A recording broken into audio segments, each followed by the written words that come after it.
আমাদের নেতা দেশনায়ক জনাব তারেক রহমান উনি বাংলাদেশে প্রত্যাবর্তন করছেন, এবং আমি মনে করি যে ওনার বহুল প্রতীক্ষিত এই প্রত্যাবর্তনের মধ্য দিয়ে বাংলাদেশের অন্যান্য এই ধরনের যে সকল অপশক্তি এখন বাইরে থেকে বা ভেতরে লুকিয়ে থেকে বিভিন্ন অপতৎপরতার চেষ্টা করছে, সব ধূলিসাৎ হয়ে যাবে।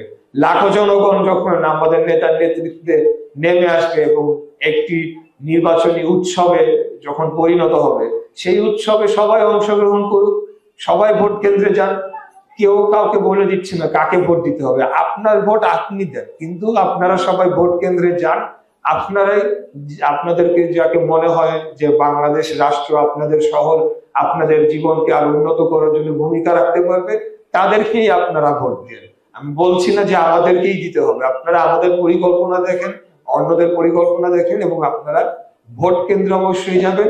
এই খুনি আওয়ামী লীগ যে এখন একটা ভীতি সঞ্চারের চেষ্টা করছে, সেটাকে আমরা সম্মিলিত ভাবে রুখে দেবো ইনশাআল্লাহ। যেভাবে তাদেরকে বিতাড়িত করা হয়েছিল, আবারও বাংলাদেশ ঐক্যবদ্ধ রয়েছে তাদের বিরুদ্ধে বাংলাদেশকে রক্ষা করার জন্য।